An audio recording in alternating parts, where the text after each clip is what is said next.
4월 27일 오늘 우리에게 주시는 하나님의 말씀은 출애굽기 10장 4절부터 11절까지의 말씀입니다. 주님의 말씀 대독해서 읽도록 하겠습니다.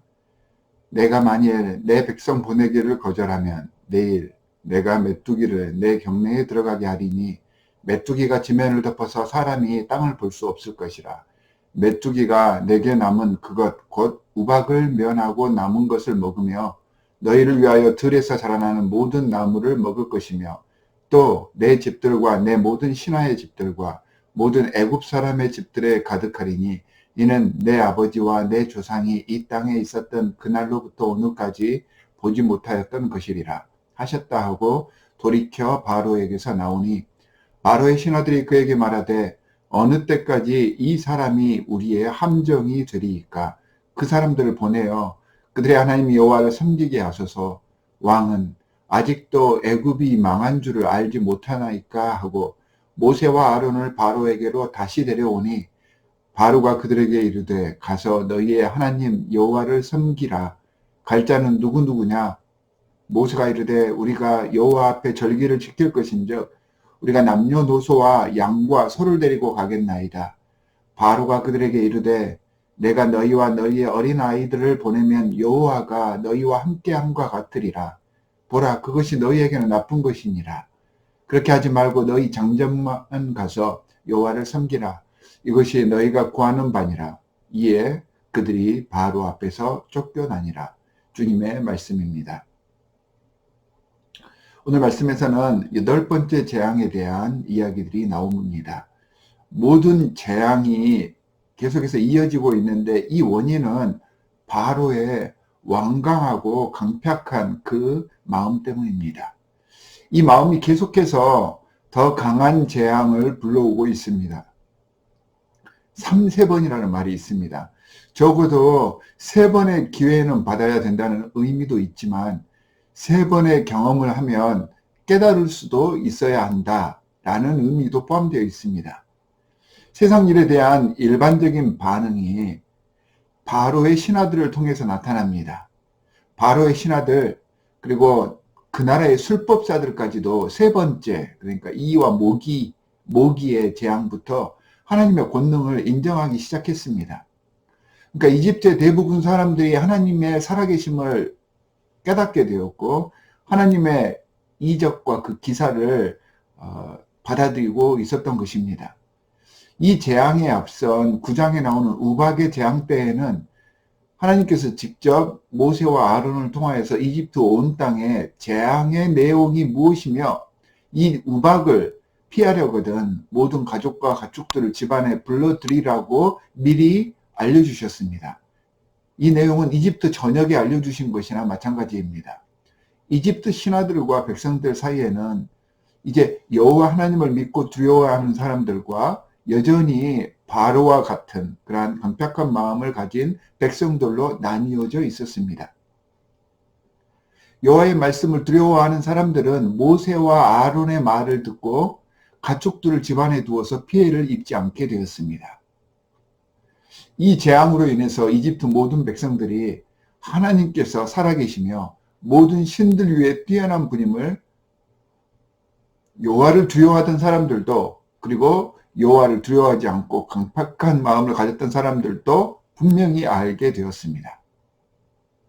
그럼에도 바로는 그 뜻을 돌이키지 않습니다. 이제는 바로를 신으로 모시는 신들과 백성들까지도 바로에게 고합니다. 7절 말씀에 보니까 어느 때까지 이 사람이 그러니까 이 백성들이 우리의 함정, 우리의 올무가 되게 하시려 합니까? 그 사람들을 보내고 그냥 여호와를 섬기게 하십시오. 이제 우리 이집트가 망하게 되었습니다. 라고 말하면서 그들이 직접 모세와 아론을 데리고 와서 바로와 대화를 하도록 주선을 합니다. 그러자 바로도 한 발짝 물러섭니다. 하지만 모세가 남녀노소 모든 가축을 데리고 가서 절기를 지키겠다는 말에 다시 한번 발끈하고 노하면서 이들을 쫓아버립니다. 사실 고대 모든 제사는 성인 남자들만 드리는 제사입니다. 그런데 이스라엘 백성들이 자신들의 모든 남녀노소와 재산을 몽땅 들고 가서 절기를 지킨다는 것은 이집트로부터 해방을 하겠다는 그런 말이기 때문에 바로는 모세와 협상을 하려고 했고, 이것을 모세와 아론이 받아들이지 않자 화가 나서 분노하며 그들을 내쫓아 버렸던 것입니다. 그리고 이스라엘 백성들을 보내지 않았고, 이 강팍한 마음이 8번째 메뚜기의 재앙을 이집트에 가져오게 했습니다. 바로가 이렇게 이스라엘 백성들을 보내지 않고 뜻을 돌이키지 않게 한 그 원인이 무엇입니까? 바로 욕심입니다. 욕심으로 내가 지금 상하고 있고 내가 여러 가지 곤란을 당하고 있음에도 불구하고 그 욕심을 버리지 못하고 끝까지 고집을 부리다가 걷잡을 수 없는 재앙의 길을 자신도 모르게 선택해서 그 길을 고집하고 있는 것입니다.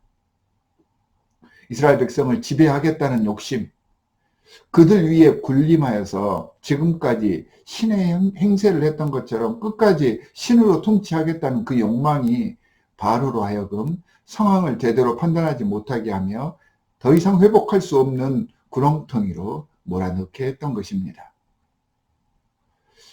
우리가 바로의 모습 속에서 살펴봐야 할 중요한 교훈이 하나 더 있습니다. 바로가 모세와 협상을 하고 있습니다. 모세와 협상하고 있지만 사실은 하나님과 협상하려고 하는 것입니다. 주님과의 관계 속에서 혹은 부르심을 받아 주님의 일을 하면서 주님과 협상하려 하지 마십시오. 이걸 해주면 이렇게 하겠다라고 주님 앞에서 절대 말하지 마십시오. 주님의 명령은 하나님의 섭리하에 우리에게 주어지는 것입니다. 예배하라, 찬양하라, 서로 사랑하여라 이렇게 말씀을 하시지, 내가 이걸 해줄 테니 예배해주면, 찬양해주면, 사랑해주면 좋겠다 이렇게 말씀하신 적이 없습니다. 핑계를 대고 협상하며 조건을 다는 것은 결국 하기 싫다는 것입니다. 마음은 하나님의 의도와 다르다는 것을 내가 핑계대고 변명하면서 그렇게 표현하는 것입니다. 사랑하는 성도 여러분, 인간이기 때문에 실수도 할 수 있고 같은 실수 또 반복할 수도 있습니다. 하지만 이 실수가 3번, 4번 반복되면 이것은 실수가 아닙니다. 내가 그런 사람인 것입니다. 주님께서 우리에게 보여주시는 여러 가지 계시와 징조들을 바로 깨닫고 주님의 의도를 깨달아 지혜로운 성도의 길을 가시기를 바랍니다. 또한 주님께서 부르시는 곳에서 핑계대며 조건을 달며 주님과 협상하려 하지 마십시오.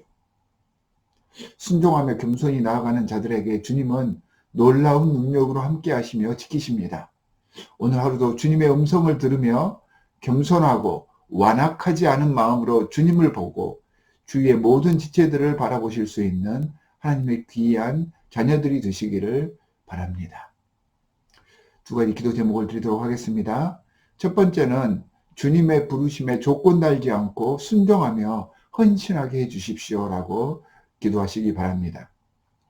지금 담임 목사 청빙을 위해서 온 교회가 함께 중보기도하고 있습니다. 좋은 하나님의 목회자를 허락해 주십시오라고 우리 모두 함께 중보기도 하시기 바랍니다. 함께 기도하도록 하겠습니다. 하나님 아버지, 세상을 살아가다 보면 바로처럼 마음이 완악해져서 하나님의 생각과 하나님의 의도보다는 내 욕심과 내 뜻대로 무슨 일을 결정하고 행하려 할 때가 많습니다.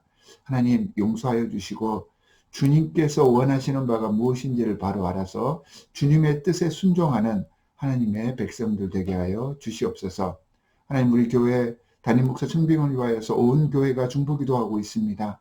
주님께서 예비하신 신실한 목자, 충성된 목자를 허락하여 주셔서 우리 교회의 새로운 도약이 이루어질 수 있도록 주님 지키시고 인도하여 주시옵소서.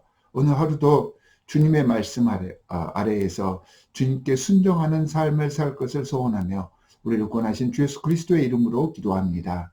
아멘.